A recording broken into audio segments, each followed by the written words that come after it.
नमस्कार, सुलगता सवाल में आपका स्वागत है। मैं हूं आपके साथ अंशिका।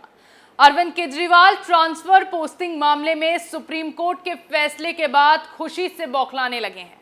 अपनी बौखलाहट में उन्हें समझ नहीं आ रहा कि वो इतनी बड़ी जिम्मेदारी को हैंडल कैसे करें।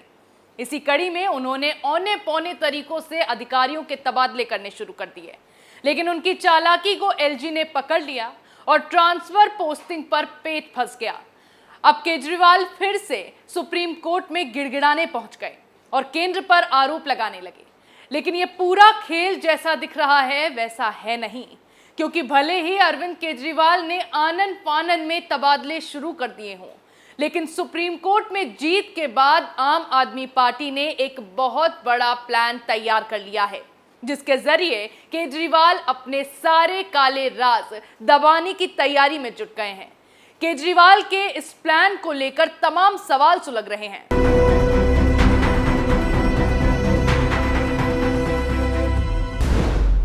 क्या है केजरीवाल का खुफिया प्लान? केजरीवाल के रास्ते में आए अधिकारियों के होंगे तबादले?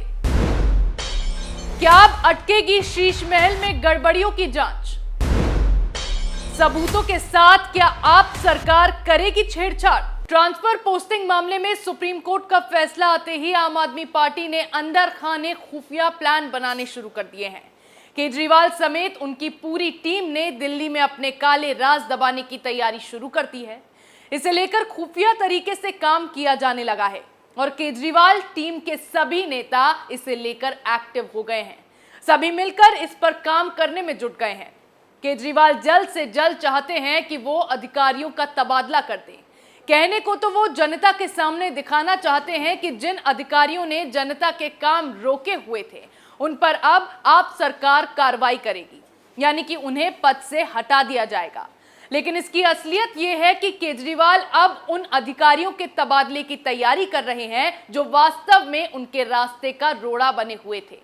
कौन से अधिकारी केजरीवाल सरकार की रडार पर हैं, इसका धमाकेदार खुलासा आगे करेंगे। लेकिन सबसे पहले बात करते हैं कि केजरीवाल ट्रांसफर पोस्टिंग के जरिए अपने कौन से काले राज दबाने की तैयारी कर रहे हैं। इसमें सबसे पहला मामला जिसमें अरविंद केजरीवाल बुरी तरह फंस चुके हैं और उनकी कुर्सी तक हिल गई है, वो है बंगला घोटाले का, जिसमें चालाकी से केजरीवाल ने मरम्मत के नाम पर नया आलीशान बंगला खड़ा कर दिया। लोगों के सामने अपने पुराने मकान की तस्वीरें दिखाई और साबित करने की कोशिश की कि मकान जर्जर हो गया था, इसलिए उसका रेनोवेशन कराया गया।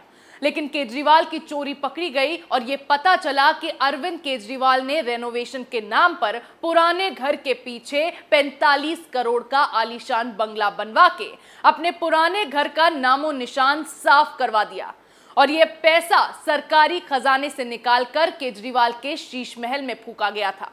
यानी शीश महल मामले में खर्च की गई रकम में बड़ी गड़बड़ियों का खुलासा हुआ था और केजरीवाल का झूठ सबके सामने आ गया, जिसके बाद एलजी वीके सक्सेना ने मामले में जांच के आदेश देते हुए मुख्य सचिव से 15 दिन के अंदर रिपोर्ट मांगी। लेकिन अधिकारियों के तबादले और तैनाती का अधिकार दिल्ली सरकार के पास आ जाने के बाद अब केजरीवाल के बंगले की गड़बड़ियों की जांच अधर में लटक सकती है। ऐसा इसीलिए कहा जा रहा है क्योंकि उपराज्यपाल वीके सक्सेना ने 29 अप्रैल को मुख्य सचिव को पत्र लिखकर मामले में 15 दिनों के अंदर पीडब्ल्यूडी से शीश महल की विस्तृत जांच रिपोर्ट मांगी थी।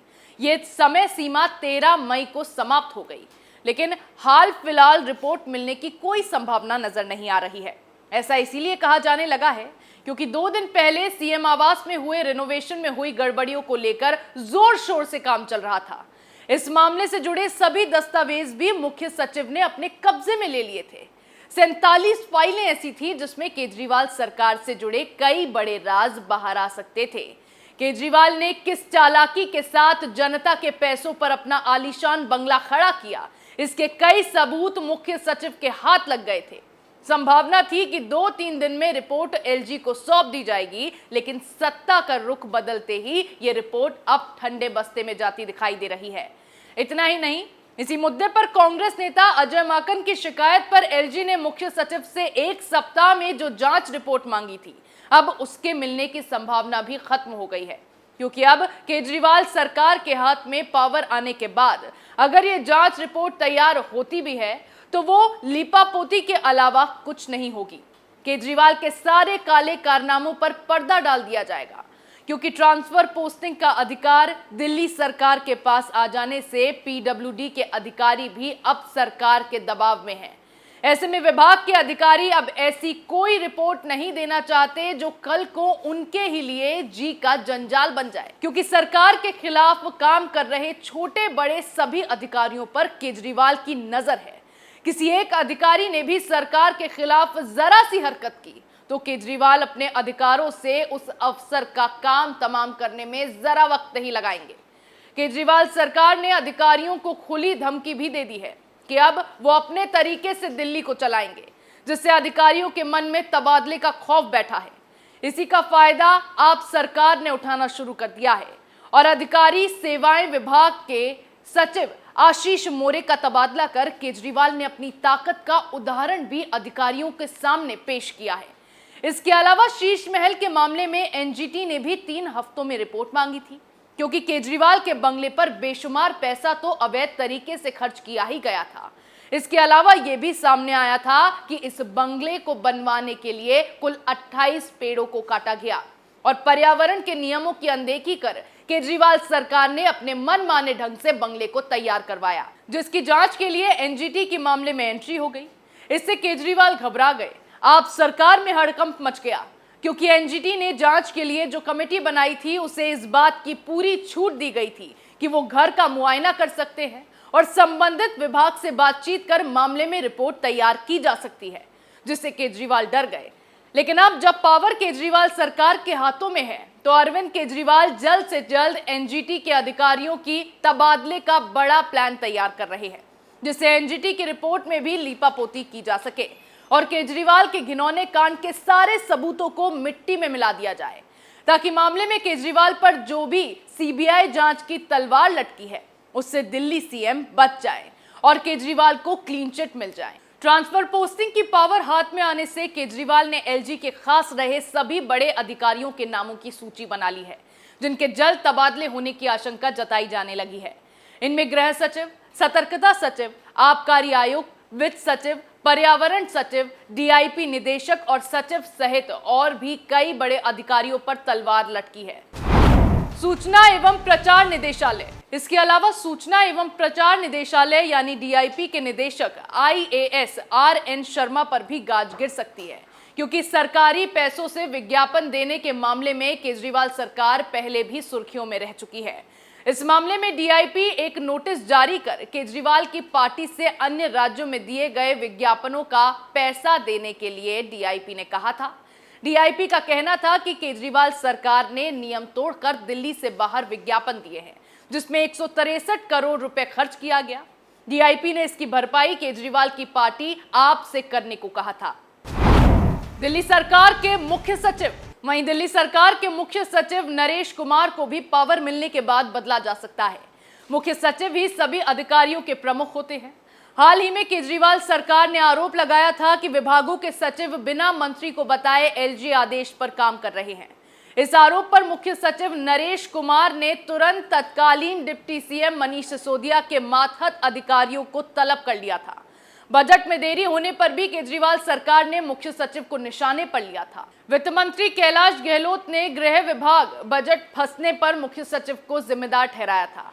हालांकि मुख्य सचिव चयन के लिए यूपीएससी से भी हरी झंडी सरकार को लेनी पड़ेगी। दिल्ली वित्त विभाग। इसके अलावा अरविंद केजरीवाल सरकार की रडार पर सबसे ज्यादा दिल्ली का वित्त विभाग है। आशीष चंद्र वर्मा वर्तमान में दिल्ली सरकार के वित्त सचिव हैं। वर्मा पर कई योजनाओं के पैसे अटकाने का आरोप लग चुका है। आपका कहना है कि वित्त विभाग की वजह से ही मोहल्ला क्लिनिक और डेली वेजेस कंस्ट्रक्शन वर्कर्स को सरकार की योजना का फायदा समय से नहीं मिल सका। और हाल में सुप्रीम कोर्ट से फैसला आने के बाद केजरीवाल ने प्रेस कॉन्फ्रेंस करते हुए इस बात के संकेत भी दिए थे कि जो लोग गरीबों का पैसा रोक रहे थे उन पर अब कार्रवाई होगी। विजिलेंस विभाग। दिलचस्प बात यह भी है कि सुप्रीम कोर्ट के नए आदेश के बाद केजरीवाल सरकार के पास विजिलेंस विभाग आ गया है। पिछले साल दिल्ली विजिलेंस तब सुर्खियों में आई थी जब उसने केजरीवाल सरकार के क्लासरूम घोटाले का खुलासा किया था। विजिलेंस की रिपोर्ट में दावा किया गया था कि दिल्ली के 193 सरकारी स्कूलों में 2405 क्लासरूम बनाने के दौरान 1300 करोड़ रुपए का भ्रष्टाचार हुआ है। इसके बाद से ही केजरीवाल सरकार की रडार विजिलेंस के स्पेशल सेक्रेटरी आईएएस अधिकारी YVVJ राजशेखर है। आबकारी विभाग, इन सब में सबसे अहम आबकारी विभाग की रिपोर्ट के आधार पर ही अरविंद केजरीवाल के सहयोगी मनीष सिसोदिया पर सीबीआई का शिकंजा कसा था। उपराज्यपाल के कहने पर आबकारी विभाग ने एक रिपोर्ट तैयार की थी, जिसमें प्राइमा फेसी दिल्ली की नई शराब नीति में घोटाला सामने आया था, जिसके बाद से ही मनीष सिसोदिया को जेल की हवा खानी पड़ रही है। हालांकि केजरीवाल सरकार आबकारी घोटाले को झूठ का पुलिंदा बताती है। अब आबकारी विभाग में वर्तमान में कृष्ण मोहन उप्पू निदेशक हैं। ऐसे में माना जा रहा है कि सुप्रीम कोर्ट के आदेश के बाद उप्पू पर भी कार्रवाई की बात कही जा सकती है। सुप्रीम कोर्ट के फैसले के बाद केजरीवाल के पास जो पावर आई है, उसका सरकार ने नाजायज इस्तेमाल शुरू कर दिया है, जिससे केजरीवाल के राज में हुए तमाम घोटालों में मिले सबूतों के साथ अब छेड़खानी तो होगी ही, साथ ही उन तमाम अधिकारियों के सिर पर भी अब तबादले की तलवार लटकी हुई है, जिन्होंने केजरीवाल के काले चिट्ठे खोले थे। क्योंकि अभी तक तो विभाग में मंत्री राज्य सरकार के हुआ करते थे और सचिव केंद्र सरकार के, लेकिन सुप्रीम कोर्ट के फैसले के बाद अब सचिव पर भी केजरीवाल सरकार का ही शिकंजा होगा, जिसका मतलब साफ है कि अब केजरीवाल सरकार के खिलाफ किसी भी अधिकारी ने अपना मुंह खोला तो उसका तबादला तय है। और इसी को देखते हुए अब केजरीवाल ने अपने काले राज दबाने का मास्टर प्लान तैयार कर लिया है, जिसकी आड़ में आप सरकार खुलकर भ्रष्टाचार करेगी और सरकारी खजाने को लूटकर अपनी जेबें भरेगी। लेकिन केंद्र के पास अब भी कई विकल्प हैं, जिससे केजरीवाल की चाल पलट सकती है, जिससे अरविंद केजरीवाल की सारी प्लानिंग पर पानी फिर जाएगा। सुलगता सवाल में मेरे साथ आज इतना ही। नए मुद्दे के साथ फिर पेश होंगे, तब तक के लिए देखते रहिए कैपिटल टीवी। नमस्कार।